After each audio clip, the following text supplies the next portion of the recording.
Good morning, and welcome to a very special weekend edition of Day 4 with the man, Frank SCALISH.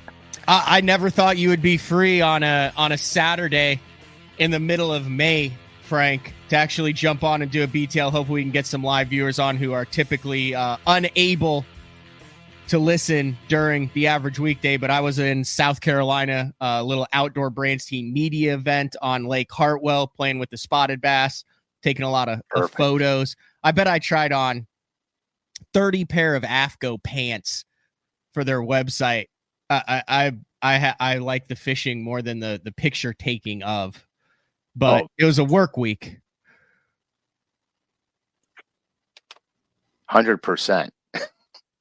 Yeah. So you know what those are all about. How does it back feel in to the be day, a supermodel?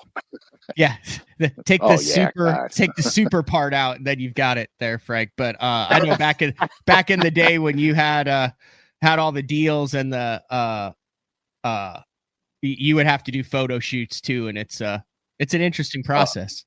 Yeah, it was brutal. I you know what? You have to go into those things with the mindset that you're literally doing nothing that day except pictures. And so you could take everything else out of your head. You're not going to make a cast unless it's for a photo. Then you go out and you do it, Yep. Now, we made a couple casts. The MPFL was there for Lake Hartwell too, but there were only like 8 of us. And so we really weren't, you just stay on the water, caught a couple picture fish, but it's amazing how much those lakes are changing already just from the last time I was there. Granted, it was a different time of the year, but man, those fish know what a swim bait is. They know what a drop shot is, and they're spotted bass. So it's kind of like a dog. Like if you throw something and it's a fetching dog, it's going to react to it. Correct. But I mean, the number of fish that went zoom down to your stuff, and then you'd see them just swim away. I was like, 2 years ago, they'd go zoom, and then you'd feel donk. Exactly. And now they go zoom, and you feel nothing. But right, because they're getting educated. The more fishing pressure we put on these fish, the more their behavior changes. It's because we're like 160 shows into Day 4. That's why, Frank, everyone's out applying your techniques that you've learned. Gotten some great emails, a couple emails recently from BTL listeners, Day 4 listeners who have won big bass and won tournaments, literally applying some of the things that they've learned over the past 2 years on Day 4. And today's another very special and educational show. Today's going to be really important for everybody who owns a bass boat, an aluminum bass boat, because today's show is going to be all about how to make your boat handle and run properly. We have Todd's father, Thom Bucknell, on the show with us today. We're going to go over a lot of interesting things on props, because I want, more than anything, this is going to be kind of like the anatomy of a prop. You'll see how the props are designed to a degree. Can't give all the trade secrets away, but to a degree, you'll get a way better understanding of what that thing on the back of your boat does for you. So that'll be good. I can't wait for that part of the show. We have the last week we covered the Norman NXS. The new limited run colors are out in it. The BTL 24 code will apply. There's still some available, so you kind of got to move on it a little bit. We're starting to run a little bit low on stock.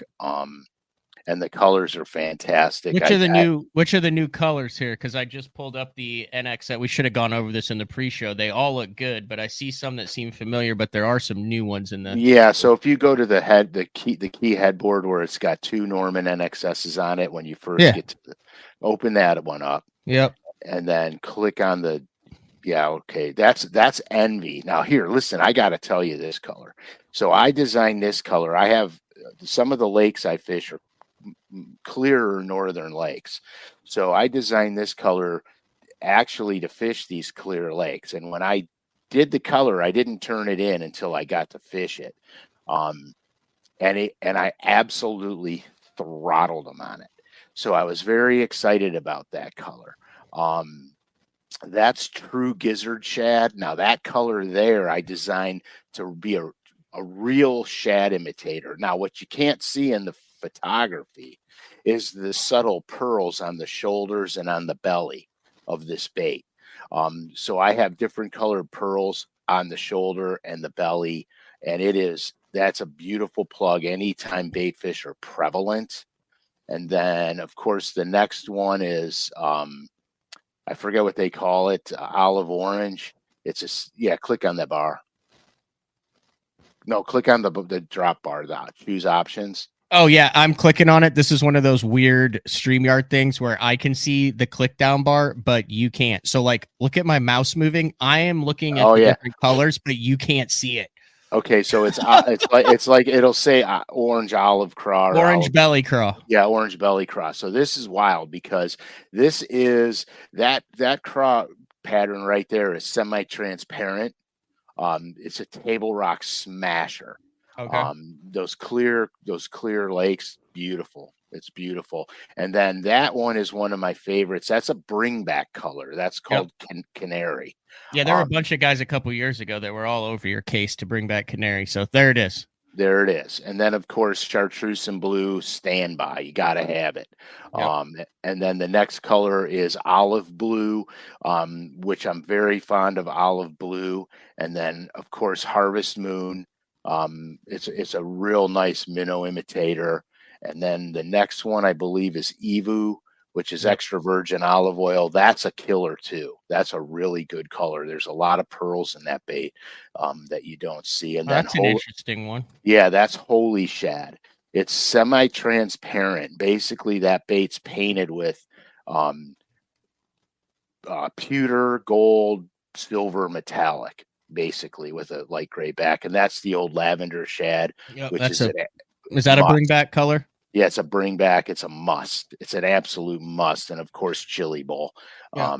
That's a Rayburn Toledo Bend deal there. Oh, dude, did we catch them here on it? Okay. Dude, I was smallmouth fishing way out east, like, towards New York. And you should have seen the smallmouth I was catching on that. When you are fishing for smallmouth, way out east, way out north, boat handling, like I said, we have had Todd on so many times on this show, and he taught so many people, me included, mainly me, because I knew nothing about props. I mean, listen, that's one thing I've never been afraid of. If it comes to batteries, props, boat setup, like I've been in this industry a long time, and I think there's different things where you get to a point where you're like, boy, I should really know this, and I don't. Now I'm embarrassed to ask about it.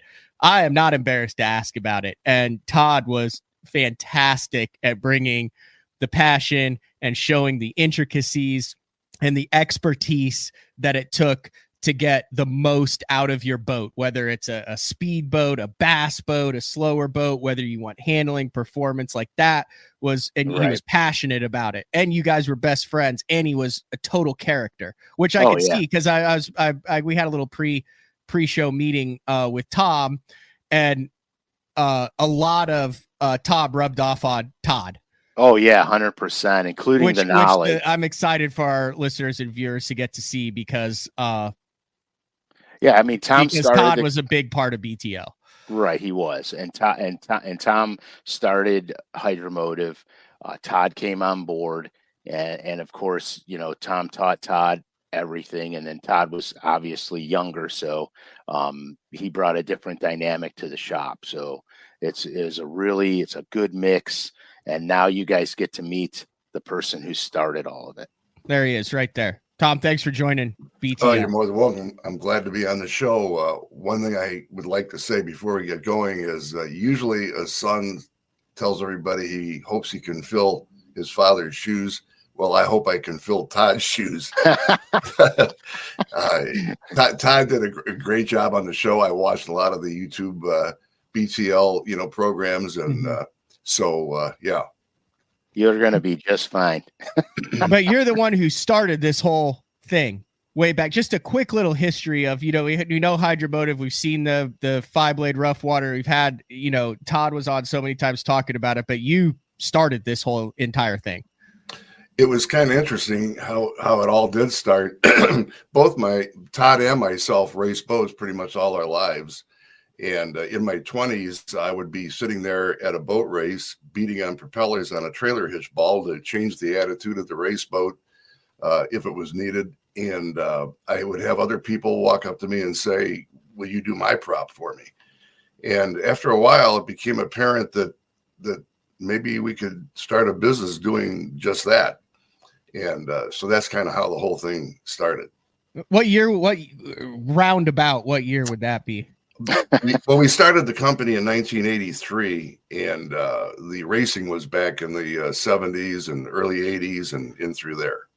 So you were literally like testing this stuff. It's not like you were going to YouTube going, hey, I saw this in a video and we're going to like, you're kind of on the ground floor of seeing what worked and what didn't. Right, exactly. Well, that was one thing that Todd and I kind of always prided ourselves in. We would jump in boats and drive them because we raced boats all our life. And we would get a feel for a boat and a feel for what the boat needed to run properly. And then, of course, knowing the ins and outs of propellers and what makes a boat do the things that you want it to do was a good marriage. Yeah. And then, so how did Frank enter the mix then? I mean, that's just, I don't know if we want to go into this, but I'm curious on it because you got the boat race and stuff, and then you got the fisherman with Frank. So how did that whole thing kind of come about then, where you got bass boat guys going, hey, make my boat faster, make this boat bass boat handling when I want to go out and be crazy in 9-footers on Erie? Well, actually, Frank, you could probably address that whole thing because you and I met down at our little local lake one day years ago. I can't even remember how long ago. Oh, it was decades. I was young. I mean, I was young. I was probably, I'm trying to really get a good grip on it. I was probably 17 or 18 years old, and I had a champion. Back in the day, they called it a that young. Is that what he looked like back in the day? Right there, younger, way younger. That's when he came up. He said, "Make my boat fast, Tom." Okay. Oh my God. Well, when Frank was 17 and younger, I was already old, so that makes me ancient now. So, but so that's when we first met, and we ended up working on this boat to try to make it go faster, and that was probably the beginning of our bass boat propeller marriage, if you will. Okay. Yeah. And so realistically, every boat I've owned since the Mean 15, these guys had a hand in. And then when I started fishing the Pro Tour, then I got real serious about it. And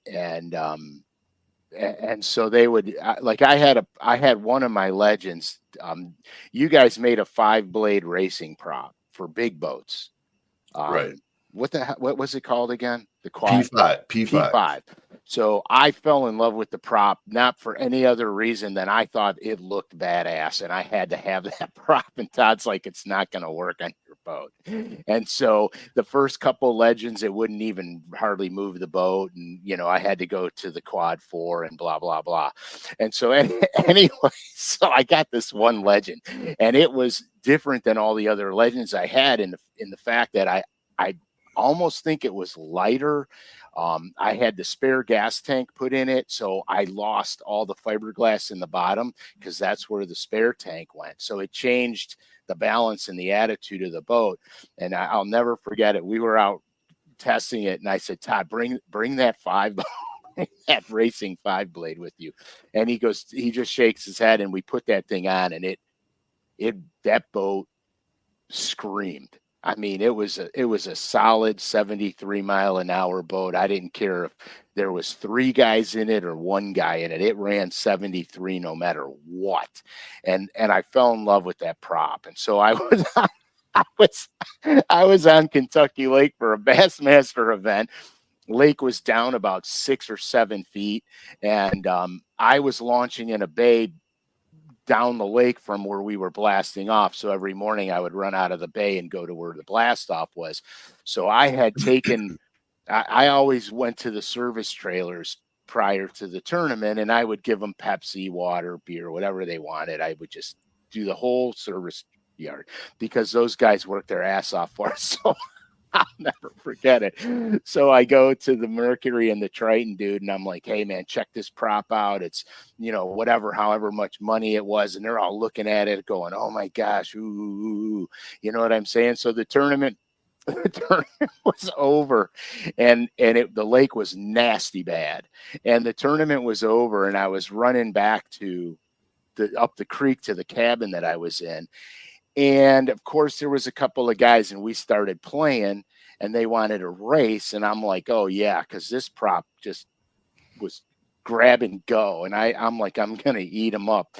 And so I took off, they took off, and I cut a corner, and my GPS, back then they were a little slower, my GPS corrected itself, and all my track lines for the creek channel were going that way, and I was going that way, and I went, holy shit, and I saw the rock pile. I trimmed up as high as I could go, and bam. Oh dude, I hit it bigger than anything, and that whole 5-blade was like this. When I was crunched. So I'll never forget it. And so I pull it out of the water, and I run to the Mercury prop to see if they had a spare prop for the next event. And I go, dude, you guys, I got to get a spare prop. They started making fun of me. They go, how do you like that $1,800 wheel now, dude? It was crunched. But the irony is I brought the prop back to you guys, Hydromotive, right, Todd, and you guys fixed that thing. Yeah. Which I was like, it's beyond repair. I mean, it was just rolled. And here's the funny thing. Every legend that I got after that prop did not run them. It was only that one boat, and I must have tried it on 4 different boats, 2 prior, 2 after, and it wouldn't run it the same. And I don't know what it was about that boat. And I sold that boat because you know how it is, Matt. Every year you got to dump your boat. And I was so mad because I never wanted to get rid of that one. I wanted that one. I wanted that one forever, and they wouldn't let me keep it because I had to get the next model year. So anyhow, you just, excuse me for interrupting, but you just probably said the most important thing, step number 1 in propellers and boats and setup, that even though people think they have 2 identical boats, they're not. No way. And you just said it. You went through 4 or 5 different boats, all basically the same, and that prop only worked on that one boat. Correct. So, yep.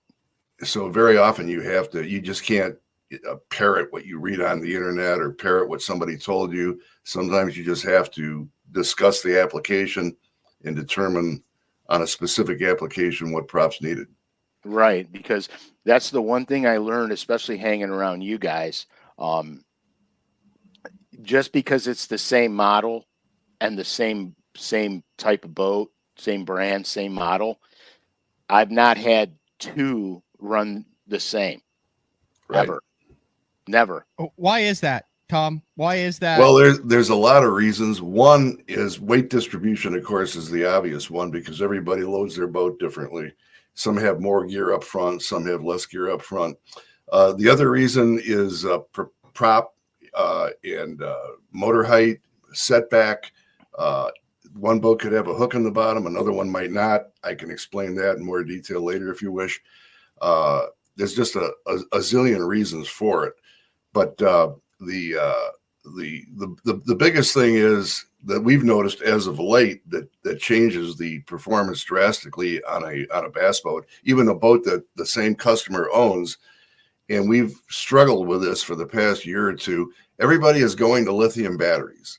Yep. And so they're taking these 3 size 31 batteries that weigh 75 pounds apiece out of the boat and putting in lithiums that are 25 pounds apiece. So they're getting rid of 150 pounds of weight in the rear of the boat. And if you picture your boat as being a teeter-totter, if you take weight out of the back, what's going to happen? The bow is going to drop. Or if you add weight to the back, the bow is going to rise. So now all of a sudden you've got a situation where you may need a prop that's got more bow lift to compensate for the fact that you took the weight out of the back of the boat. Okay, so teeter-totter, very important thing. So if this is the back of your boat and this is the front of your boat, in a teeter-totter, the center part, the fulcrum right here, if this is your fulcrum and a teeter-totter, you could take a full-grown man and put him over here, and you could go over here, and you could literally push the teeter-totter down with one hand. But and Todd explained this to me back in the day. But what you're asking to do, your fulcrum is right here on on the bass boat. Back So towards the motor more. Back towards the motor. So you put a full grown man here, and you try to lift them up back here. With this being, this being your pivot point, you will not be able to lift them up. And that's what you're asking your prop to do. So if this is your counsel, now this is going to be really crude. So you guys just, I've never seen you make a crude drawing, Frank, and all the shows that we've done. You always down talk your drawings. Watch, it's probably going to look exactly like a model of boat that you had. It's going to look just like a Legend. No, it's not. Okay, yeah, no, that's the only crude drawing I've ever seen. Okay, so Tom, Frank, every drawing you make resembles a lure. I've got to tell you that. That would So what happens, Tom? The more weight you put above your steering wheel. Well, the more weight you put out front, the bow's going to drop. Right. So you're asking your prop to pick all this up in the water. So that's what your prop is doing for you. Okay. All right. Along that line, a lot of the people that watch the show, I'm sure, are fairly mechanical and they've used a torque wrench. Basically, the best way to put it is your torque is a twisting motion. Okay. So let's say you take 100 pounds and you put it a foot in front of the transom, which is the pivot point. That's 100 foot-pounds of torque trying to hold the bow down because you're a foot in front of the transom. If you take that same 100 pounds and put it 20 feet in front of the transom by moving it out to the very tip of the bow, you now have 2,000 foot-pounds. Wow. I mean, that's how much difference there is. Okay? So this is a situation where right now in the bass boat world, we're taking critical weight out of the back of the boat, replacing it with lithium batteries, and we're adding an absorbent amount of weight to the front of the boat with 3 graphs and big graph stands and trolling motor weights. Right. So what used to be a heavy back and a light front is now a light back and a heavy front. So It's like completely flipped over the last 3 to 5 years. Yes, exactly. And then, of course, power poles throws another little divot into the equation because power poles not only add weight to the rear, which in some cases might be good, but if they're up, which now they can lay them down, but if they're up, they cause a lot of drag as well. So getting back to the question, 2 boats being the same, there's a good example right there. One customer has lithium batteries and one doesn't. The simplest way to picture that whole thing is get out there on your boat. Let's say your boat runs 70 miles an hour and it trims out beautifully with 2 people sitting in the chair seats. And let's say while you're wide open, one of those 200-pound fishermen walks up to the bow of the boat while you're at 70 miles an hour. What's going to happen? He's going to fly out of the boat. We don't. Well, yeah, all right. Let's assume we can somehow keep him in the boat. The bow's going to drop, and then all of a sudden the prop's going to start throwing a rooster tail to the moon because it's trying to hold that added weight up, and your speed's going to drop to 63 miles an hour. Yeah, all because he just walked up to the bow, or even just farther up to the center of the boat. Right, exactly. So that's how important weight. We're less concerned about what the rig or the boat weighs than we are as to where is the weight. What's the weight distribution? And that's why it changes. So you could have 15 of the exact same boats, but just based on how they're rigged out, what the weight distribution is, a different setup could be for every different one. Exactly. And then the other thing I touched on briefly is the bottom of the hull. One might have a hook in it and one might not. And if you want, I'll explain that. Yeah, 100%. I have no idea what a hook is. Okay. Oh, well, I'm sorry. A hook. Let's take a carpenter's level or a perfect straight edge and set it under the pad of the boat. Okay. If you can see any daylight underneath that straight edge, there's a hook in the bottom of the boat. Okay. It's like concaved. Right. Yeah. And that hook it's just acting like a trim tab. It's driving the nose down into the water. And if you don't have a hook, that won't happen. So here's what happens when they build a boat. Fiberglass cures about 85% of the way in the first 2-3 days. The last 10 to 15 or 20% of curing takes place over about 6 months. So let's say they build a boat on a Monday and they pull it out of the mold on Friday. All right, it sat in that mold for 4, 5, 6 days and it cured fairly well. The odds are the bottom of that hull is going to be fairly straight. But then let's say they build a boat on Wednesday and then Monday's a holiday. And then everybody comes back from work. I got this reversed. Let's say they build a boat. I see what you're saying. Yeah, but so what I'm saying is if a boat sat in the mold longer, it'll be straighter. If it sat in the boat for a shorter time, as the fiberglass cures, it pulls the transom toward the bow because it shrinks, and that creates a hook. So just how long the boat was in the mold could have one customer's boat with a hook in it and one customer's boat without a hook. Exact same mold. Exact same mold. Exactly. Again, exact same boat. And the other thing is how the boat is sitting on the bunks on the trailer. If the bunks are not nice and straight and properly oriented, and the boat's hanging off the back and the bunks are putting pressure on the bottom of the hull rather than the transom, that'll create a hook over time as well. We've had customers say, gee, my boat ran great a year or two ago, but lately it just doesn't seem to carry the bow like it used to. And it's the same motor, the same prop, the same load, the same everything, and there you go. So getting back to the question asked originally, you can have two identical boats, but that doesn't mean that they're the same. So we as a prop company, we have to look at all this and try to decide, okay, what do we need to do prop-wise to counter all these little things that are going on?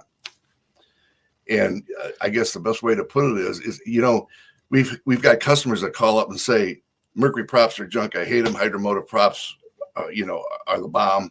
And then we get customers that call up and say, your props are terrible. Mercury props are the bomb. It's not so much that their props better or our props better in every case. It's how you apply the prop to the boat. Mm-hmm. And I guess I can say with a fair amount of confidence that that's where Todd and I took pride in doing. We spent a lot of years learning because of all the boat racing and all the testing we've done, the cause and effect between what a boat needs and what a prop has to have to make that boat run right. So perfect.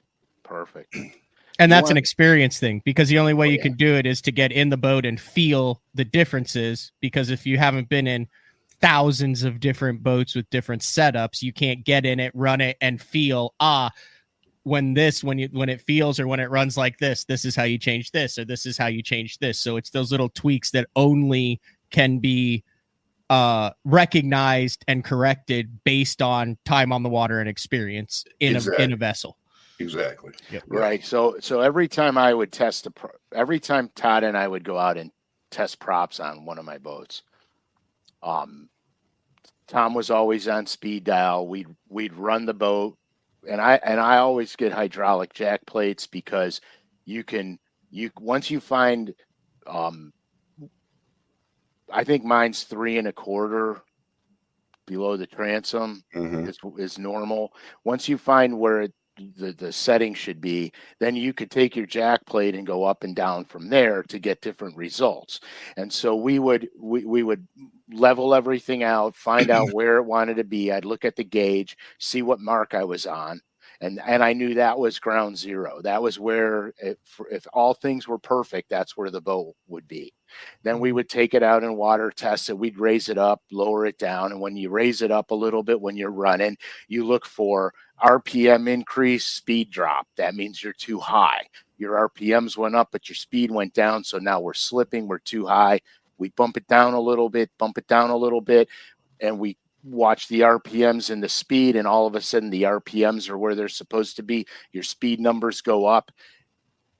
That's your everyday running point.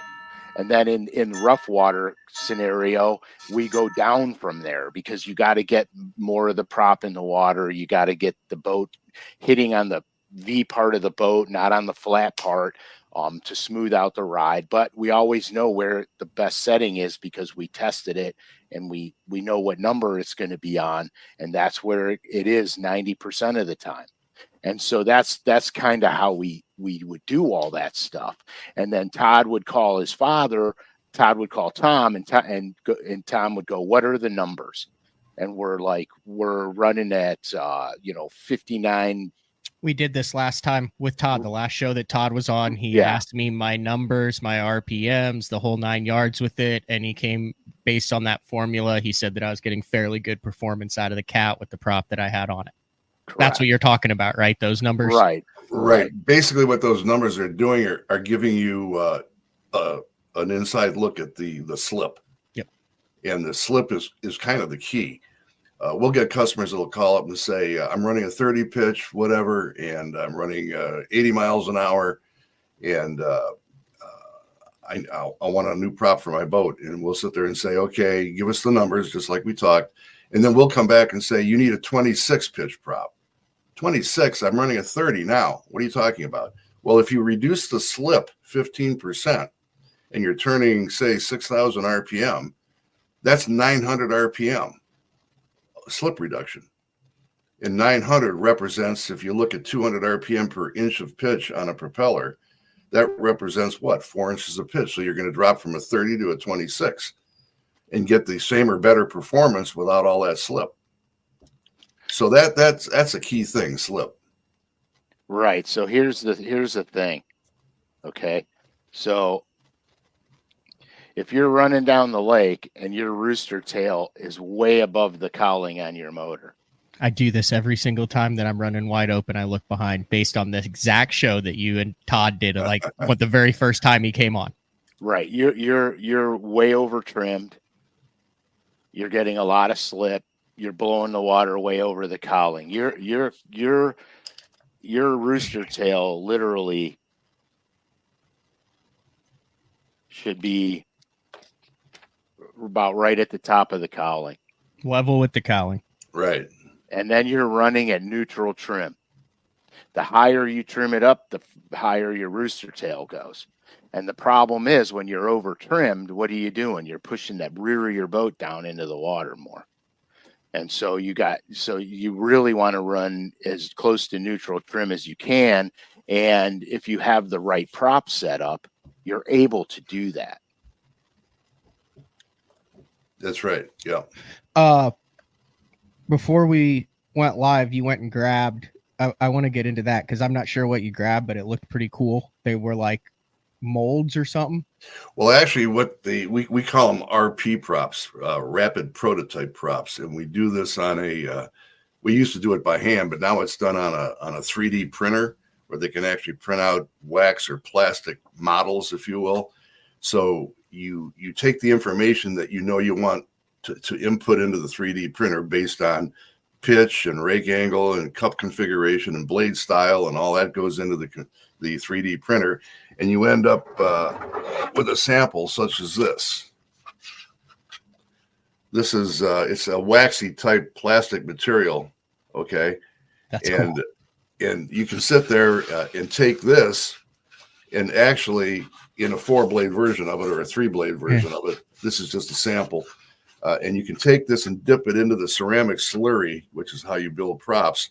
And then when that ceramic slurry cools, you do that 6 or 7 times and build up this shell around this. And then you heat it to about 400 degrees and this wax material melts out. And then you backfill it with molten stainless steel. Then you chip away the ceramic and you end up with a stainless steel prop that you can test to see if your prototype works. So that's why we call this a rapid prototype. So that you can make that in any shape, size, anything. Yes, exactly. And we can do it fairly quickly without having to build all sorts of molds and spend, $30,000, $40,000, $50,000 to find out it bombed out. Correct. Right. Exactly. And we do that for, all different style props. Here's a round-eared blade. Actually, Frank, that's the blade that you had on that 5-blade that you curled up into a ball on the rocks. That blade style. Yes, I did, Tom. Yes, I did. But okay, so you said a few things. You said rake. So for those that don't, let's go through the anatomy of a prop. Explain what things are. So okay. I have a prop here. Should I grab it and point to stuff? Yeah, absolutely. You can do that, and I'll do the same with my little rapid. All right, I'll let you do that because it'll be easier. Okay. All right. First of all, I think the diameter is obvious, and I think that Whether it's a 3 or 4 or 5 blades, pretty obvious. So we won't get into that just now. The first thing is you've got 3 different types of hubs. You've got what's called an over hub, which is like the old style Mercury choppers where the blades were just mounted to a small hub and all the exhaust coming out of the gear case goes over the hub. So that's an over hub prop. Okay. Then you've got an over through hub barrel or tube, if you will, where some of the exhaust goes through the barrel or tube and some goes over, like a Mercury Trophy. Okay. Then you've got a through hub prop, which this is a full size barrel or tube, same size as the gear case, and all the exhaust goes through that. Okay. So those are the 3 different style barrels that we mount blades to. Now, as far as blades, you've got, of course, blade area, which is all of this. Some have big round ears and a lot of area. Some have less area. I'll get into that later as to, how you determine what blade area to use. But anyhow, as far as pitch and rake angle, pitch is the actual twist angle of this blade as it's mounted on this barrel. Picture this to be similar to a screw, the thread on a bolt or on a screw, if you will. As you screw that into a piece of wood, it advances, so many times every revolution or so far every revolution. And the pitch of this blade, the twist on this blade, determines the same thing. If it's 23 pitch, you're going to advance 23 inches through the water every revolution. But of course, my gosh, I did not know that. It's like gear ratio on a reel. It's the difference between a 5-3 to 1 and a 7 to 1. It's how many times the revolution of the spool base. Right. Okay. Sorry, I didn't mean to interrupt you. I just knew what pitch was and what it meant, but now I 100%. Well, the interesting thing about pitch is everybody talks about slip. If you have a 23-inch pitch prop that's supposed to go 23 inches per revolution, but it only goes 20 inches, you've got some slip. And if you take 20 and divide it by 23, you'll come up with a number. If you subtract that from 100%, that'll tell you what your slip is. Okay. And then the other item is what's called rake angle. Everybody's probably heard that term getting thrown around. Mm-hmm. Rake angle governs not how a prop advances through the water so much as to how much bow lift or tail lift you're going to get. Rake angle is it's a little harder to describe. You want me to hold one of the props that I got up? No, here. We'll use this. The twist relative to the barrel is the pitch, but rake angle is this. That's 0 rake. That might be 15 degrees of rake. That might be 20 degrees of rake. Perfect. Okay, that's what rake is. Now, what does rake do? With 0 rake, you get pretty much 0 lift. With negative rake, you actually get some tail lift. As you start canning that blade upward and getting higher rake, it tends to throw the water behind the prop. The thrust cone, if you will, becomes more, the thrust cone, I guess, the angle of the thrust cone gets reduced. Instead of spreading it way out, as you increase the rake angle, you're closing that angle.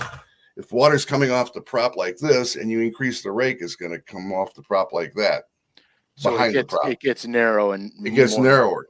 And what that does is that tends to force the bow of the boat up higher at the expense of some horsepower to do so. Okay. So that's what rake angle does. It has a lot to do with bow lift. That's why you'll find people talk about high rake props are giving them good bow lift and low rake props are not. So usually round ear props are fairly high rake. Cleaver props are generally lower rake. Here, I have a cleaver right here. Yes, right. Well, yes, you do for sure. Yeah. Now that's got a straight trailing edge. Okay. Right. That prop has right. And that prop is designed specifically to run at real high transom heights because it deals with cavitation and ventilation a lot better than a round ear prop. Right. And so Todd made me this a while ago for it's my speed prop.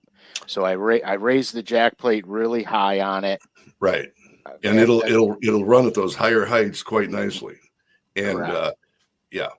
And so that's like a prop you're putting on at Okeechobee if you know you're making a 30-mile run and you got to get to a bedfish first. and it's going to be and nice there's out. yeah, and it's not, if I know it's not going to get rough out. Yeah. Normally I run the OT, I got a 4-blade OT over through hub that I run every day, day to day, day in and day out. If I know that if I'm making giant long runs and I know that waves are not going to be an issue, I'll run the speed prop. But if I'm fishing Champlain, Oneida, any of the Great Lakes, I'm going to our RWS, the rough water prop, which is a 5-blade. Okay, because this is going to give me the rough water handling that I need in them big waves. Okay, let me see if I get this right. So I'm thinking like a fishing reel. If I want a lot of torque and I want to be able to move with a lot of slow speed, so I'm going to want a pretty. Let me just see if I get this right. Tom and Todd. So or Tom and Frank. Right.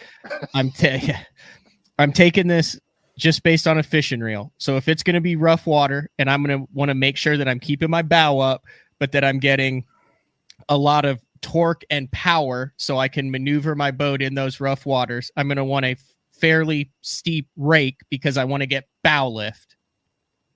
Well, you're going to no. Think about it like this. Think about your fishing reel for rough water is a low geared reel, right? Like it'll be a 5-to-1. Yeah, but I'm also my pitch is gonna be lower. Your pitch is going to be lower. Okay. True. We're going to go with 5 blades because you get more bite, less slip. Okay. And we're going to go less diameter so that the response to the prop accelerating is better. It's so you immediate. can get immediate response, climbing up one wave and down the other and back up another. And that prop, there's several different kinds of rake. We talked about rake angle in degrees, but there's also a straight rake, a flat rake, which is what the cleaver prop has. And then there's parabolic rake, which is kind of a curved rake angle, where the rake angle starts out a little less at the hub and increases out toward the tip. Okay. So you've got that also. And that's what we incorporate in the RWS. We've got parabolic rake, but the rake angle itself is not that high. It's only, I can't remember off the tip of my tongue exactly what the rake angle is, but it's not as high as some of our other props. Let's put it that way. Okay. And it's an over-through hub prop also. So some of the exhaust can go over, although we use a block offering, so it doesn't. So the exhaust is going through the hub. Now, another thing we incorporated in this design is if you look inside the barrel, Frank, if you could show us, you can kind of see it where the inner hub and the outer hub attach. You see 5 veins. Yep. Those veins are spiral. We call them spiral spokes. Okay, they're spiral. There you go. Rifled, yeah, if you want to use that word. And that acts like a little turbine to help suck exhaust out of the gear case, also improving the response of the prop. Okay. So, again, the rake angle and the bow lift of the prop is not really what's going on here. What we want is actually a level ride, and we want instantaneous response. We want terrific bite. The biggest thing in rough water, I mean, I'm not, the big fisherman myself. Okay. I just don't have time. I wish I did because I love it. Make a long story short, when you're out there in really sloppy water, not just a bass boat or a walleye boat, but any kind of boat for that matter, and you're in 4 or 5 foot waves, the last thing you want to do is try to hold this boat up on plane at 25 miles an hour or more, beating your brains out, because if you throttle back, you're going to fall off plane. Right. Okay. What you want is a prop that's going to hold that boat on plane without having to throttle at all at 12, 13, 15 miles per hour. Right. So we designed this prop for this specific reason. When you're in big waves, you have to have the ability to constantly move forward, basically at any speed you're trying to move your boat. You can't lose ground. So when you're on a massive wall of water, you've got the force of the wave pushing you back, and you got to maintain that. If your prop slips, you slide on it. So you have to get your RPMs up higher to move forward. But the problem with that is when you get your RPMs up higher and the prop starts to lock up on you, it's throwing you forward because the prop isn't designed for rough water. It's designed to go fast. So it's throwing you up on the waves. Now you're launching off of waves instead of riding at an attitude and keep moving with the water. In there. Right. So consequently, we needed a prop that would get the boat on plane. Literally, I think mine's holding pad at 12 miles an hour. Oh, wow. Yeah, it's holding pad at 12 miles an hour. And so when I get in rough water, I can dance with the water, always move forward, and I can put the nose of my boat anywhere I need it to be at any given time based on throttle and trim. And so what happens is when I think of running big waves, I'm not talking about 3-footers, because if I put this prop on my boat and run in 3-footers, I literally tuck and go, and I could run 67 miles an hour through it. No big deal. It'll hold the boat steady. When I hit the waves, it's not going whoa, whoa. It's just going doo, doo, doo, doo, doo, doo, at a flat plane. So in the rough water, picture it like a downhill mogul skier. You're looking at those waves and you're picking the least spot of resistance. So you're always looking 2 to 4 waves ahead of you. And so you need the ability to take that nose of the boat and go, I have to take it and put it here. And then I got to get up on that water. So you give it a little juice, then you go forward without having your boat go whoa and over. It's just going up. The boat literally goes on plane with the 5-blade, almost like this. And it's on plane, where you run your regular prop and the hull goes like that, and then it goes on plane. And so what we did was we eliminated all the issues that you have in serious water by building this prop. We eliminated those issues. And here, look, we could talk about it till we're blue in the face. Until you strap one of these on the back of your boat and experience it for yourself, then the bell's going to go off in your head. We had that one guy, I think, was it Cody, maybe? Yes, right. Cody put it on his boat. We had him on the show. He put it on his boat and he said, well, yeah, I mean, it's good. The whole shot's good. It gets right up on plane, blah, blah, blah. But he got caught, I think, on Lake Michigan. He got caught out there in bad weather. And he said he didn't understand anything about this prop until he had to try to get back. And he said it was a world of difference. And so that's what I'm saying. This prop was designed for a very specific reason. And let's be honest, bass boats, I don't care whose bass boat it is, they're not made for the Great Lakes. They're just not made for it. So you want to put everything in your advantage when you're running these boats in that inclement weather. You want everything in your advantage for a couple of reasons. One, it's way safer. It's way safer. And two, you've got the responsibility of a non-boater with you, and you got to take care of him as well, or her as well. And so this prop gives you, that's what this prop was specifically designed for, and that's to handle this stuff. And like I said, you strap it on your boat and you're not going to know until you know, and then you're going to be a believer. So that's the important part about this prop. Is it a prop, real quick before we get to it? Is it one that you're going to put on for a specific day when you know you're going to use it, and then it's going to, I mean, it's not one that you're going to, it's not a daily, it's not one like, hey, this is my main prop. This is a deal where you throw it on because you know it's 5 to 10. It might get a little worse. That's what I'm saying. It's a situational prop, not a daily running prop. Right. Unless there is one case where it could be a daily prop. And that's on boats that normally run a 21, 22, 23 pitch prop. They may find that RWS prop not only does all the things we've talked about, but also runs as fast, if not a tad bit faster than their everyday prop. Yeah, we've had two boats do that for us. Right. But if you've got a boat that's running normally a 26 or a 28 pitch, whatever, we might go 60 and they might go 70 with their daily prop. Okay.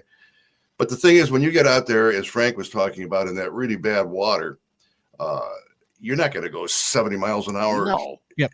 Anyhow, you're not going to go 60 even.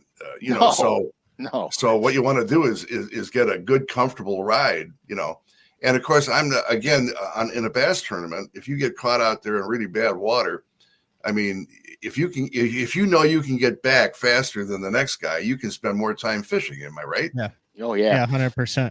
So here's the deal. So Frankie chimed in. Every time he goes to Lake Erie, he runs the 5-blade. I do the same thing. I don't care if it's 90 degrees and they're calling for light and variable winds. I put the 5-blade on.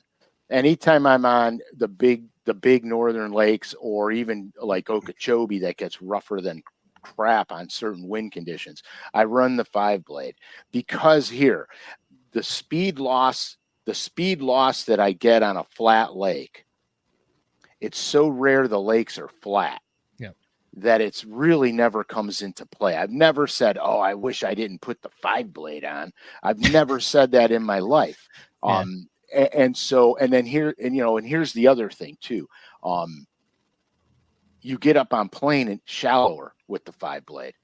So there's an advantage to running it on Okeechobee on a flat day, because I can put it up on plane in a couple feet of water and that boat just gets up on plane. It doesn't want to get the transom in the water before it climbs up. It just gets up on plane and goes. So there's other advantages to it, but that's not the reason it was designed. It was designed for big water. And then, how long will this? So let's say you're a tournament guy. You go up there to the big water 3, 4, 5 times a year. I mean, is this a prop that you can keep with you for the next 20 years? Oh yeah. Oh sure, yeah. Because I mean, you're typically not, unless you pull a SCALISH, running the thing into rock piles. I mean, you're kind of like in open water. You know what I mean? Like it should. Oh yeah. Yeah. This prop was designed to work on practically any boat and any motor. I got you. If you notice something here, I'm going to show you something. And Tom, you could address this if you want. Okay. This is my Go Fast Cleaver boat prop. So you see the vent holes. Yeah, and that seems like a huge blades on it compared to the 5-blade. Oh, it is. But you see the what am I? You see the vent holes, right? Yeah. And you see this is a through hub, so it goes over the through the exhaust goes through the hub. This thing fits right into my lower unit, just like that. Yeah. Okay. So if you look at the 5-blade, if we get through this with 5 fingers on everybody's hands, it'll be a miracle. Yeah, if you look at the 5-blade, we've got the ring on it, because this is an over through hub, but you notice there's no vent holes on it. Yeah, that was the one thing I never understood. You and Todd did a show about like plug-in vent holes and stuff, and I still never understood how that like. I'll try explaining that. All right, go for it. Done. Okay. Sorry. Okay, so this prop's designed to go and run on every motor with no vent holes and no monkeying around with it. This is a plug and play prop. Okay. The only difference would be a Yamaha prop. This would be a little bigger. The blowout ring would be a little bit bigger on it. And only because the inside diameter of a Yamaha gear case is larger. Correct. So Go ahead, take it away with the vent holes. Okay, vent holes. First thing, all 2-stroke engines have literally 0 torque at low RPMs. They just don't have a lot of torque. The only way you get any horsepower or torque out of a 2-stroke is to spool the RPM up to 28, 3,000, 3,200 on up. Okay. A 4-stroke has a lot of torque at bottom end. Okay.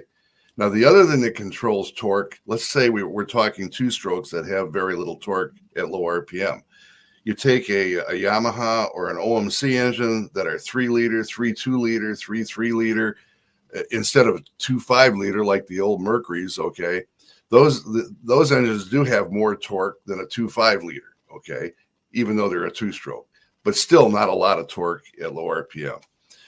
Now let's talk vent holes. The engines that have low torque and need RPM to get any power to get you on plane, you have to spool that prop up as rapidly as you can. Okay, by opening up those holes, those vent holes, exhaust goes out those vent holes, floods the back side of the prop, which is the suction side of the prop, causing the prop to spin or ventilate, spooling up more quickly to get you into that RPM band where your two-stroke is starting to make some torque and horsepower. Okay. So what we have found is over the years is Mercury's, you generally leave all the holes open, and there are 8 of them on a 4-blade. On a Yamaha or an OMC, you might plug 4 of them and leave 4 open, because they have a little bit more torque than the Mercury 2.5-liter motors, and for that matter, the 3-liter motors. Now you get into the 4-strokes that have more torque. They very often use no vent holes, or maybe 2 or 4, but not all 8. So vent holes are strictly to help spool the prop up more quickly to get into the power band of the motor. Yeah, I mean, I understand the basics of that now. Yeah. There's a lot of, there's a lot of rabbit holes we could go down there, Tom, but we'll just stay above ground today. Let's explain it another way, okay? Here's an analogy that might help. If you took your hot rod Corvette with your 500 horsepower engine and your 4-speed and tried to leave a light in 4th gear, what's it going to do? It's just going to go blah. Yeah. You put it in 1st gear where that engine spools up quickly, and it's a jackrabbit leaving that light, right? I got you. Okay. The vent holes are 1st gear. Perfect. Okay. Yeah, I understand that. Yep. There you go. Even though I haven't driven a stick since I was in college. That's okay. There's a lot of people that have never driven one. Yeah. That's the story on vent holes. So the reality of it is that we're back in the boating season. The Great Lakes are definitely a player. A lot of the big waters that get rough are a player. The 5-blade RWS is available. It's available now, so you can contact. Go ahead. This is the prop that came out last August that you and Todd worked on, that you came out with, that was a limited number of them for, and a lot of BTL listeners, I will say it, have called Hydromotive and have purchased this prop, right? Oh yes, absolutely. Yeah. Okay. Yeah. We had to actually reorder a whole batch of these things, if you will, from the foundry that cast them for us a lot sooner than we had anticipated. Yep. Which is good. Yeah. But they're available. We have them in stock now. Right. So if you're getting ready to go on the big water, that's it right there, right? That's it. Yes. Hydromotive.com. You must have had that website for a while. Yeah, we have. Yeah. Yeah, right. That's a pretty good one. Hydro, HYDROMOTIVE.com. There's a contact us feature on there. Are we sending them your way, Tom? Yes, absolutely. 100%. Okay. So you can either if you really want to be bold, you can fax them. Hello, Tom. Well, no. Take a look at me in the picture. Do I look old? Well, that's old. Okay. What's a fax machine? Right, exactly. It's a machine that tells you only the fax. Hydromotive.com. Do you want to throw a phone number out there for those listening? It's up there right there on the show for those on iTunes. It's area 330-425-4266. We're here Monday through Friday, 9 till 5 o'clock. And call up and ask for Tom. Yes, sir. You guys are in Twinsburg, Ohio. Correct. So there's people who travel. It blows my mind. I do some stuff with the Bass Tank, which is a rigging and BTL listeners are not afraid to travel to get some stuff done. Is this a deal where they call up and talk to you and you send props, or can they get on the water? How does that work if you're in the area? Basically, since we deal basically worldwide. Okay. And so basically the way we operate is people call and we ship them the propeller. They put it on their boat. They call us back after they've run it to see, if things are going along the same path that we had hoped they would. And if not, we can tweak props. We can up pitch, we can down pitch, we can add cup, take cup out. Normally on the RWS, though, it's kind of what I call a plug and play. I mean, you just put it on and go. The only thing about the RWS Rough Water Series prop, as Frank has mentioned before, is you do want to run it about 1 inch to 1.5 inches deeper in the water so your jack plate should be dropped down to accommodate to get the best results out of that prop. Is the hydraulic jack plate one of the best inventions in your business to wear instead? Yes, I'll tell you why. It's not just because of things like the RWS, but one thing that I'd like to mention, as long as we're talking about no two boats being the same, no two props are the same. Okay, I shouldn't say that. Two of the same props of ours are the same. Okay, but what I meant to say was, if you put one of our props on and then you decide to try another competitor's prop and then you decide to go back to your own original prop, they all are going to have a sweet spot motor height wise and trim wise for that matter, but mainly motor height wise where they run the best. So our prop may run better higher up than your stock Mercury prop or Yamaha prop or whatever. So that's the nice part about a hydraulic jack plate, because most people, let's face it, we're all basically lazy. And we don't want to have to sit there, put it back on a trailer, get the wrenches out, loosen up the jack plate, drop it down, raise it up, do whatever. If you have a hydraulic plate, every prop you put on, you can check it right out on the water. You can raise it up a little, drop it down a little, like Frank mentioned, and find that sweet spot where that prop runs the best. Yeah, I would not have a boat without a hydraulic jack plate. I just wouldn't do it. In fact, the boat that I got now had a manual jack plate on it, and that was the first thing I did was we took that off and we put a hydraulic on. Yeah, that really is. I mean, and you know, a lot of people say, well, gee, once I have the prop that I like, on my boat, set up on my jack plate, I don't need to go up and down anymore. But that's not really true, because if you fish shallow water, it comes in handy to raise the motor up higher. Rough water, you drop it more. Exactly. Yeah. Can I ask a question? Sure. So I've slung a couple blades on the Merc prop, which I've heard, fishermen talk about it, and they're saying, oh, you're more likely to sling a blade when you're running it at a high RPM and you have the thing trimmed out, because the prop is coming out of the water and it's catching, and that's causing more like torque on it. So now I've been a little nervous to run it, high and at higher RPMs, because I don't want the top of that blade to come out of the water or catch or something and then sling an ear. Is there any truth to that? Or what causes, when you sling an ear, what causes that? I guess is it, and when are you most likely for that to happen? Because I know that that's something we talk about a lot. Okay, that's a really good question. First of all, let's talk about prop maintenance. Okay, if you have a prop, particularly if you have one with a sharpened leading edge, because some people get them lab finished, blah blah. And not a big fan of that, are we? Well, not really. For the reason I'm about to discuss. Okay, if you have a real thin, sharp leading edge, and you go through a patch of duckweed or any kind of weed patch or little twigs in the water, you're going to get a lot of nicks in that leading edge because it's so thin and sharp.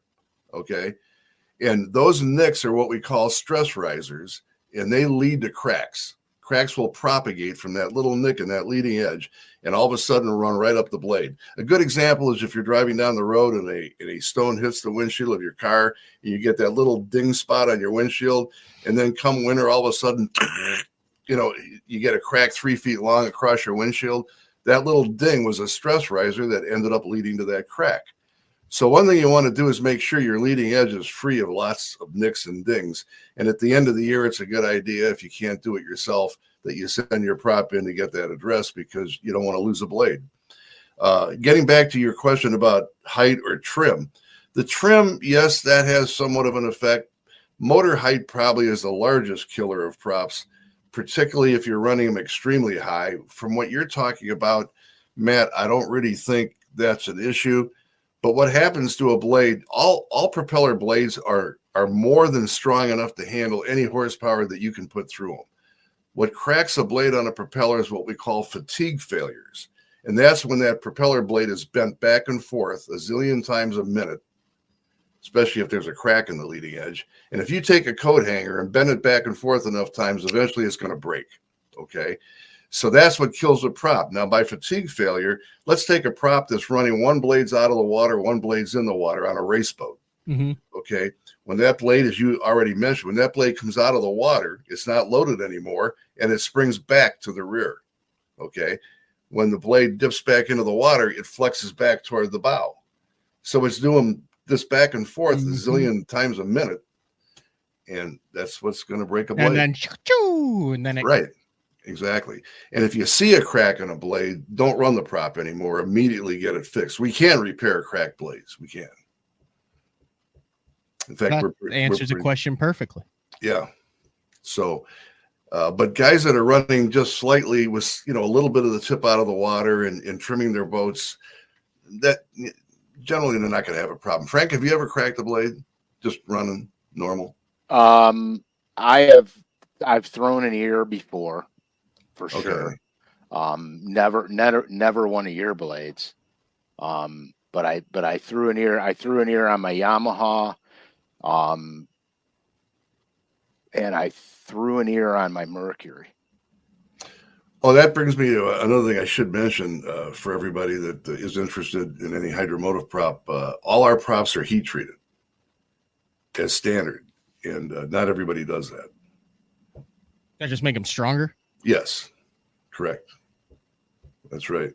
What it does is it makes the blade stiffer so it can't flex as much. Okay, and if it doesn't flex as much, it's not bending as much. So if I'm like at a derby, so I know Steve Kennedy, I know carries all sorts of weird stuff that he can work on his blades with, specifically before he had a motor company, because no one would work on his stuff because he duct taped whatever motor company he had out of the motor.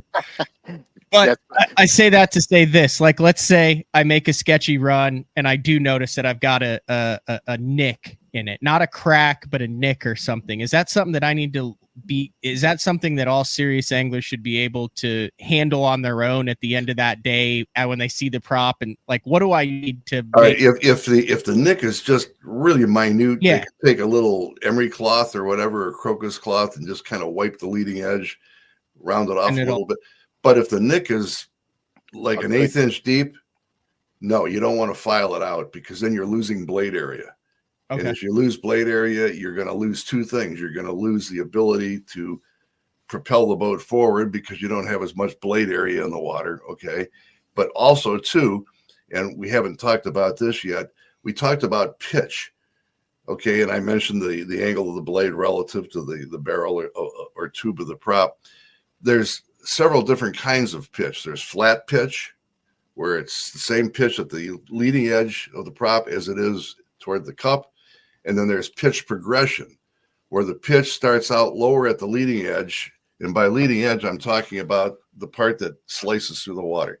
Higher with that. The pitch would be lower here, a little higher. We got to lift that up and go more towards the opposite. There you go. Right there. All right. This is the leading edge, and this is the trailing edge. Yeah. Okay. Dude, it's hard. Trust me. Yeah. Frank makes it look easy. He's an expert at this stuff. He's used to that. Right. So on a flat pitch prop, the pitch is the same all the way across the blade. Yeah. On a progressive pitch prop, the pitch starts out lower here, a little higher, and a little higher yet. Yeah, you don't want to change that. Okay. And that's what you do when you start messing with it, is change. Right. If you get rid of leading edge, you've gotten rid of some of your lower pitch part of the prop. So you've basically, very minutely, if you will, but you've basically increased the pitch of the prop. Yeah. By doing that. You in a perfect world, let's say, money is no object. In a perfect world, you're a tournament bass angler. You travel around the country. How many props do you need? And what would be the ideal? Because I'm thinking 3. I'm thinking I need 2 everyday props and a rough water prop. Probably 2 everyday props, because if you hit one, that's what I'm saying. You don't want you want to be able to switch it out so you're not running it with a chance of slinging it. Right. And then if you do open water fishing, like Great Lakes and that kind of thing, a prop like the RWS series prop. Yeah. So 3. So when I ran tour, I had 3 props with me. I had two everyday props and a 5 blade. That's what I did. And in all honesty, my emergency prop was always the 5-blade, because I knew if I threw an ear or damaged a prop on the water, it takes literally 2 minutes to change it, and I can slap the 5-blade on and get back. And then when I get back to the truck, I put my spare, everyday prop on the boat. So I would have two props on my boat. I'd have one on the motor and one in a compartment, and the one in the compartment was always my rough water prop. You want to hear one of the most badass stories from the Opens this year? So in Florida, we took off in the Rim Canal on Okeechobee, and we ran down to like 5 mile whatever to head over to a section of it, but it's like a 15-mile run in the canal, and then there's a long idle, right? So I was like boat 30 something or something that day. So I take off and I get halfway down the canal, and I see a guy literally on the riprap in the Rim Canal, and I don't pay much attention to it, but he's right up against the riprap, and he's taking off again as I like pass. And no, I was boat 60. Let me tell you, this is important though. I was like boat 60 something. And so I get to the no wake zone, and I thought that's a really weird spot to stop and fish riprap when you know that A, it's in a Rim Canal and they're spawning in Florida, and B, there's going to be 150 boats that are ripping past you right then. You know what I mean? Right. So this guy gets on pad behind me as I'm running, and when we shut down, he goes, "Hey, what boat number are you?" And I said, "I'm like 65 or whatever." And he goes, "Boy, I didn't lose much then." And I said, "What?" And he goes, "I slung an ear." That guy jumped out of his boat, put it up on the rocks, riprap in Florida while everyone was ripping past him, changed his prop, and was back in business, and he was boat 30. He changed that thing. It had to have been like 3.5 minutes. He lost 30 boats. I was like, he's like, "Dude, my foot's cut really bad." He hopped out and changed his prop that quick, and I was like, "Dude, I would have just fished the Rim Canal the rest of the day." I mean, I was super impressed with how I was like, I need to get that good. I need to get that good. Yeah, you're talking about a nut and 3 washers, Matt. Right. I know, but it's still, I mean, to do that on riprap in Florida while everyone's ripping past in the waves, and lose 30 boats. I mean, that was like a 4-minute change at takeoff. Wow. Yeah, I mean, it's cool. My buddy Kurt threw a blade on Champlain, and we were fishing in the same areas, and so we had talked to each other because I found out that he was fishing a lot of the stuff I was fishing. So we'd said, "Okay, if you start here, I'll start here. Let's make sure we're not on any of the same fish at the same time." And so he said, "Okay." So he was on his starting point, and I was running by, and he started flagging me down. So I spin a U-turn. He goes, I threw a blade. I don't have a spare prop." I said, "No big deal." I pulled up next to him, gave him my spare prop, and went on my way. And I started to fish my first stop. And sure enough, it was a matter of, 5 minutes later, he came blowing by me, gave me the thanks sign, and kept on going. I got one more question for you, Todd, and Todd would never answer this question. He would allude to it, but he would never straight up answer it. Uh-oh. I feel like you might. What's the fastest you've ever been in a boat? Oh my God.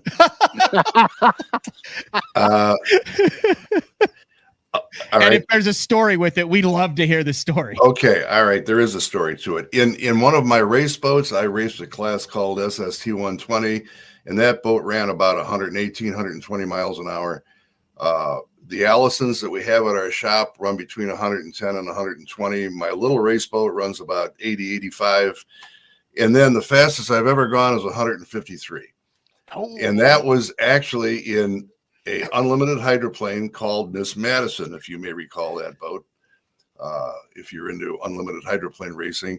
When I was racing back in the 70s, the owner of Miss Madison lost his driver. His driver was killed, and they were looking to replace the driver. So they went to the American Powerboat Racing Association and called upon this group of outboard racers, of which I was one, and had 12 of us go down to Madison, Indiana, to test drive this boat to be candidates to be the driver.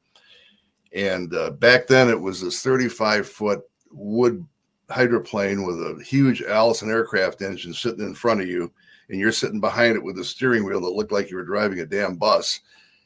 And I got in this thing, and I took a few laps, and I got up to 153, and I went into this turn, and this boat skipping around this turn it was just crazy. And I just kept thinking to myself, there is no way in hell I'm going to drive this thing. It was like a 3-ton wood, whatever, waiting to fall on top of me if anything happened. It was just the most insecure, unsafe feeling I've ever had. And I got out of the boat, and I told the guy, I really appreciate the invitation to come drive the boat, but I pass. And that was my experience at 153. So, yeah. You might have got the job, dude. Oh God. Now these boats, I'm sure you've seen them on YouTube or whatever. They're all jet powered, and they run over 200 miles an hour. But they're so much safer. They go around turns and they stay locked in. But back then, no, they just like wobbling all over the place, and wasn't for me. It's like bull riding. Yeah, I guess. You either like it or you don't. And I didn't like that. What I raced was just a total different feel, and I guess it was just what I was used to. So. Because we raced primarily, in the beginning, V-bottom, pad-bottom boats, but then later on, tunnel boats, we raced for the most part. That's pretty. And I don't know why Todd wouldn't answer that question. Because the question was posed on how fast does his boat go, and what's the fastest he ever had his boat going. I see. Okay. All right. Okay. Yeah. You would just say fast, and then Todd and Frank would giggle. That's pretty much how that went every Well, day. actually, Todd's boat, which we still have here at the shop, but Todd's boat has my engine on it. The engine that I had I had an Allison bass boat, an XB002. No offense to your audience, but I use the live well after I cleaned it out as my beer cooler. All the MLF guys do that now anyway. When I go down, but if anybody's interested and they want to see that boat running 118 with two of us in it, they can go to YouTube and just go to Team Hydromotive 118 miles per hour. That was the title of the YouTube video clip. It's about a 30-second video clip. And that's about all it took to get to 118 in that boat. Right. Yeah. The acceleration in that boat was. Oh, no, I'm talking about my XB, not Todd's boat. Oh, you're talking about your. Yeah. Todd's boat. We've got videos of also, but we never took one that ended up on YouTube. I don't think. But, gotcha. Actually, I didn't know that this video was being taken. Mike Garnow. Have you ever met Mike? There it is. Yeah. All right. That's my XB. That's me with the bald head. Nice trolling motor there, Tom. Yeah. He's drifting, Frank. He's drifting over the shoal. That was taken about 2.5 years ago, something like that, just before I sold it. But we're getting up there right now. No sound. Yeah, I can add sound here. Hold a second. I gotta do some things so we can get sound. But all right, you do that. I gotta close my window. All the bees. I know. I saw that one of the cats is about to jump out. I could clearly see the look of terror in Frank's face. Right. Okay, here we go. Now we're going to do this. We're gonna share screen, entire screen, share the audio system. There you go. All right, we should have sound now. Oh, sure do. That's Mike in the back. He was videotaping this. I didn't even know it. We're just turning around and getting lined up on the river. This is down in Tennessee at the rally. Now we're starting to accelerate.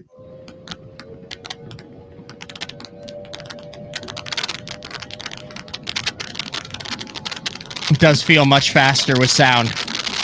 Yeah. Whoa. And then Michael panned the rear of the boat, and that's where you'll really get an idea of the speed.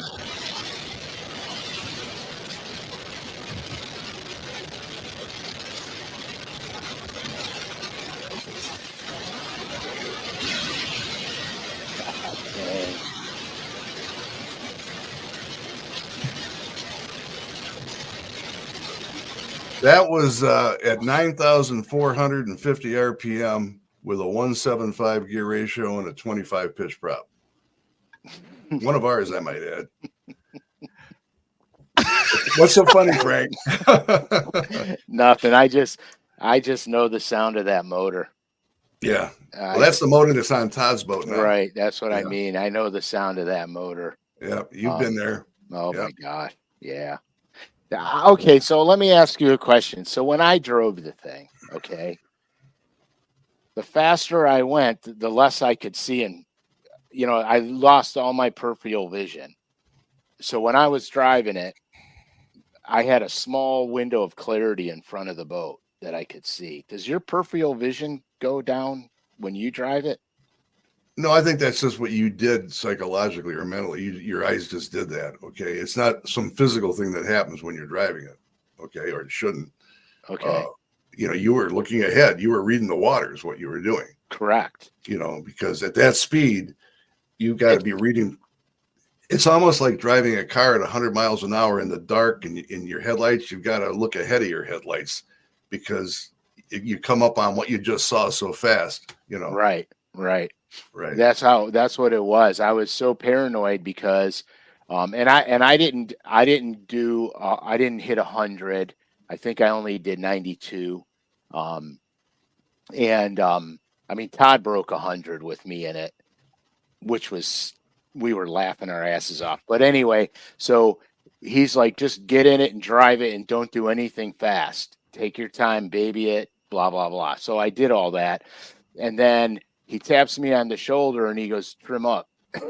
You know what I mean? right. So I hit the trim gauge and all of a sudden you can just feel like you're back in the seat and it's going. And I noticed that I was focused in front of me and I saw nothing's on the side of me. All I could see was right directly in front of me. I'm really glad to hear that because if you were looking at either side of you and not where you were going, that could have been a problem.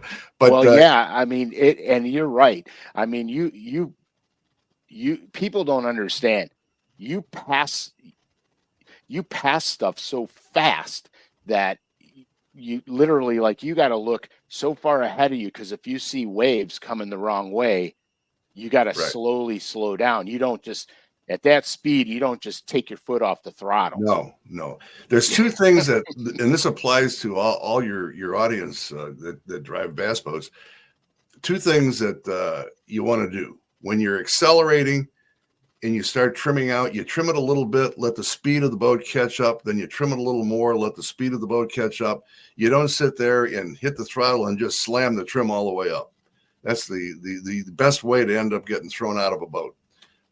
And the same thing, you just said it, Frank, when you're deaccelerating, when you're at wide open throttle, you just don't let off the throttle. You give it one or two clicks of down trim to start slowing the boat down and then start easing off the throttle. Yeah, 100%. Right. Yep. Like when I was running the cleaver style prop, I'm running it real high. It's almost coming out of the water. And I was ripping down the lake. I was by myself ripping down the lake, and some dude in a jet ski went right across the front of me practically. And I took my foot off the throttle too fast, and even my legend started to slide on me. Right. Because all of a sudden I had all this speed built up, and then all of a sudden I had nothing pushing the boat anymore. And it freaked me out, actually. And so what I wound up doing was I wound up getting back in the gas, getting the boat straightened out, and then started to trim down and slowly got out of the throttle. Right. Well, what happens to a boat at high speed, particularly stuff like you saw in that video, is all gear cases are going through the water at what we call a crab angle. They're not going straight through the water. They're going through at a slight angle. That's why people put torque tabs on the skeg of the gear case to try to help kick it back over straight and relieve that torque on the wheel. So if that gear case is slightly cocked at an angle as you're going down the lake, higher with your hand. Put your hand there. There you go. Instead of that gear case going straight through the water, it's at a slight angle. We call that a crab angle. Okay. Mm-hmm. And so if you're going 100 miles an hour and you've got the slight crab angle and you're aired out and all that's in the water is the tippy toe portion of the pad in the back of the boat, that's fine, no problem. But if you chop the throttle and the bow drops, now all of a sudden you've got your whole keel in the water because the bow just slammed down. Okay. And with that crab angle, now all of a sudden, I'm saying nose hook it. Right. Exactly. So that's why you want to do what we were saying. You want to, just beep the trim down a little bit and then ease off the throttle a little and kind of keep playing that game as you slow down. It's almost like when you start sliding on ice, the worst thing you can do is hit the brakes. You want to make sure that you have something that propels your vehicle. Like, I mean, I was always taught if you get on ice to continue propelling your vehicle forward. Otherwise you just you're completely in a roundabout way. Right. Yeah. Wow. So the only thing we didn't cover was the cause and effect of cup at the tip and cup at the trailing edge. Right. Do we have time for that? Yeah, it's either that or, I mean, I'm assuming you're going to be a regular BTL guest. Well, I hope so. I hope. I mean, it's Frank's show. I don't want to. Okay. We're going to talk about it. No. Okay. Okay. So, we've talked about different things that boats need and things that happen with boats that require more bow lift and more tail lift. Now the question is, what do we do about it with props? And just briefly, if you want more bow lift in a prop, first of all, the blade design and the rake angle have, as we've talked, have some effect on bow lift. But also, if you have more cup at the tip, you're going to get more bow lift. So if a customer calls us up and says, hey, I love the prop that you just shipped us, but my bow is not coming out quite like it should, send it back. We'll put more cup around the tip, and that takes care of the problem.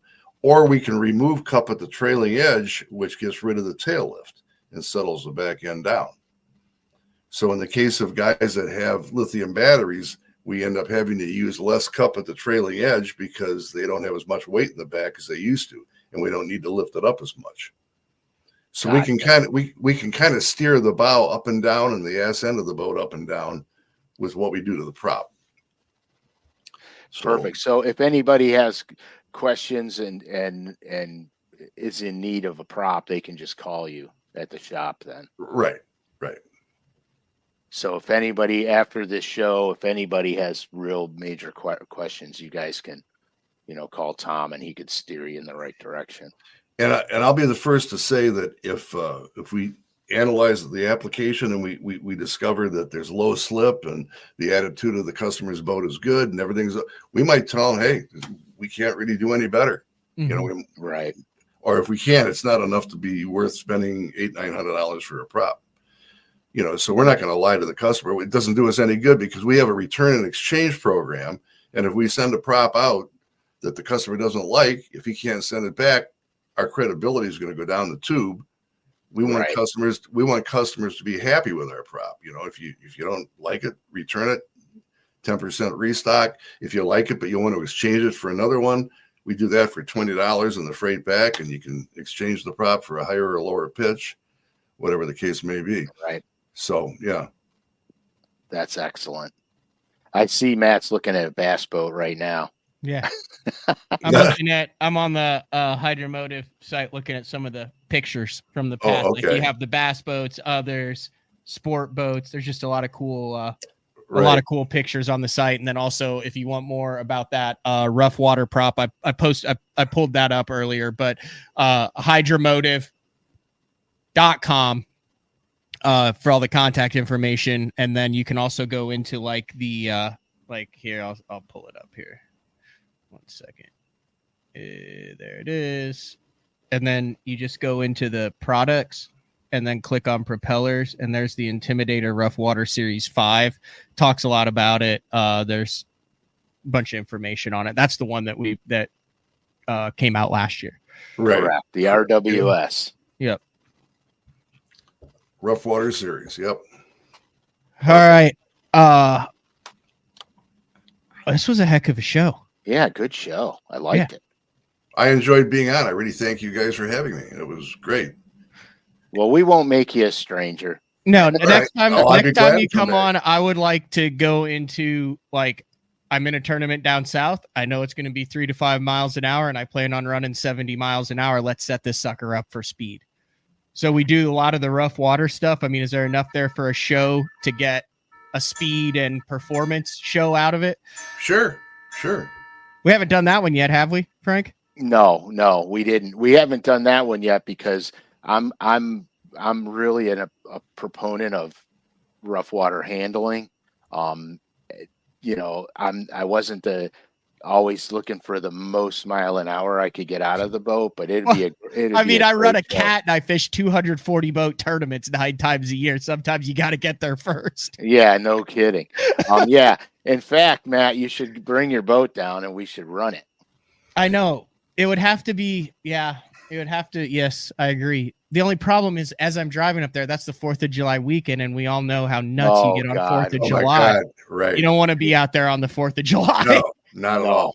We wouldn't be able to run. We'd have to. The only thing we could do is the rough water prop, and quite frankly, if you come down to run your boat, I want to be able to run other props on it because I want to see what the top end of that thing. We'll figure something out. We got the 200 show. We got a lot of stuff this summer. We got some on the water stuff that we're working on. Okay, yeah, right. Before we go, Tom, tell everybody where the Allison Rally is and when you're going to be there. So if guys are in the area, they could come and see you. Well, the first thing is called the Allison Rally, but we're glad to have anybody with anything. They can bring whatever boat they want. We've got a lot of bullet bass boats. We've got Rangers. We've got a guy from Louisiana with a Ranger that's not only there every year, but he actually sponsors at one of our lunches.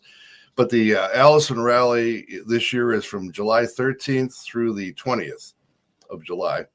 And it's in Clifton, Tennessee. And we spend a lot of time on the water, roughly from noon till, sometimes sunset. And we're testing props and boat riding and doing poker runs and just all sorts of family fun. It's great for kids, too, because they can float on inner tubes in the water all day long. And so it's a great time.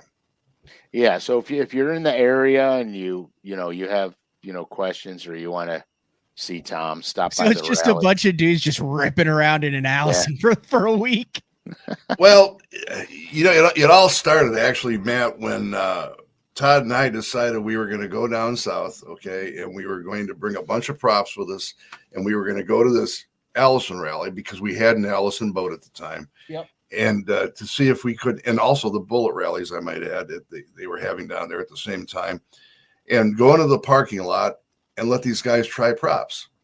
And so that's how it really all started. And then in the beginning, when we first started going there, we kind of felt like Yankees go home. Okay. But I got, after about 2 or 3 years, it's, those guys aren't so bad from up north. They're okay, we'll try some props. And then they started buying a few props. And next thing you know, it's the Allison family, of which we became part of. And a lot of that was Todd, because as you guys both know, Todd is a social little bumblebee, or was. And make a long story short, it's been like a family affair more so than an Allison Rally ever since. So that's perfect. Yeah. Well, Tom, I can't thank you enough for jumping on BTO. Frank, well, thanks for having me. Appreciate it. We'll get you back on. And then are we good to go for this Thursday live? Same time, regularly scheduled programming, Frank? I believe so. That's the 23rd, right? Yeah, we got a great lineup this week on BTL. I'm working on Wednesday's guest still. Monday, Ben Milliken returns to BTL. A lot to talk about with that halfway through his Elite Series rookie season. Tuesday, we have Kurt Dove just coming off a 3rd place finish in the One Bass Arizona Open on Lake Havasu. Joe Arube Jr. gets the W there, but he's ripping up the West Coast this year and has a couple of youth or kids camps, high school kids camps coming up both at Amistad and on Oneida in New York. And then we'll be back Thursday, and then I'll have a guide day on Friday. So back in the studio for a couple weeks. I'm actually going to a Jason Aldean concert tonight. So I've never seen him play live. So Court and I are headed to Jason Aldean in the evening. At first, hey, are either of you guys good with lawnmowers? I got a D170 John Deere. Okay, here's my problem with it. I'm good with the propeller in the bottom of it, but that's my belt keeps coming off. My mower belt keeps coming off. Like, I mean, wow. I'm impressed with myself that I could go get like a replacement mower belt and just serpentine it around, but it keeps popping off on me. There's a tensioner. There's probably a tensioner tension pulley, right? Yeah. And if it's not adjustable with a wrench, there's probably a spring that's stretched out and it's not holding the proper tension to Right. keep the belt on. A lot of times there's a little pulley that's spring loaded and Yeah, holds. it is. And you pull it forward to get it up on top. So you think something's wrong with that spring. If that spring is bad or lost tension and it's not applying enough on the belt, that could do it. Yeah. That seems to be, I've been fighting that issue. It's about 3 times a mow that thing will just go, and then I have to stop. And try going on YouTube and ask people that have had that same problem what their solution was. Sometimes you'd be surprised you might come up with. Yeah, that's what I tell people to do all the time. I haven't even thought about doing that. I'm gonna. I just go crap and then drive it back to the garage. Shit, it happened again. I'm gonna guarantee you it's your tensioner. Yeah. Yeah, either that or something's out of alignment, and you would see that. So right, yeah. but yes, exactly. Right. But if it's out of alignment, it should come off almost immediately. Right. The funny thing is, if you go to like Google Images, like Google Earth Images, and then you like zoom in on the 3D of my property, which no one will because no one really knows my address. Anyway, if you do that and then you pan around, it's me mowing my yard. In the summertime on it, you can see me in the John Deere. I love mowing the yard. It's like my favorite thing to do. The Google people caught you at the right time. Yeah. Better that than you're walking down the driveway with your girlfriend, right? Yeah, exactly. Well, dude, if you like cutting the grass, come over. I thought the deer keep that nicely trimmed for you. They do that especially when they start rubbing and scraping. Half my trees are raw, and I got these big giant bare spots. Where they scratch it all up in the hoof. Yeah. And then go ahead. Get out of here. No. No, so I want to see how active it is. So I'll take a little stick and I'll put it across the scrape, and then I'll see when they move it. When they come and clean it, I'll know. So they come back and hit the same scrapes. I didn't know that. Oh yeah. All right, we're gonna wrap things up. Long edition here, almost an hour and 40 minutes, education packed, and we will be back Monday 8:30 a.m. with a brand new BTO with Ben Milliken, and then Thursday another exciting edition of Day 4 with Frank Scalish. Are we going to have the second drop of the monthly signature series, the 600 baits? Are you going to know what that is on Thursday? I know what it is, but I'm not going to announce. You're not allowed. Can we announce it on Thursday? No. Oh, the Thursday after that? Yes. Oh, okay. So you're still 10 days away from that, but yes. All right. This has been, let me see. I got to pull the music up here. This has been another edition of BTL with the man Frank Scalish and Thom Bucknell from Hydromotive. We'll talk to everybody on Monday. See ya. See ya. Thank you. Adios.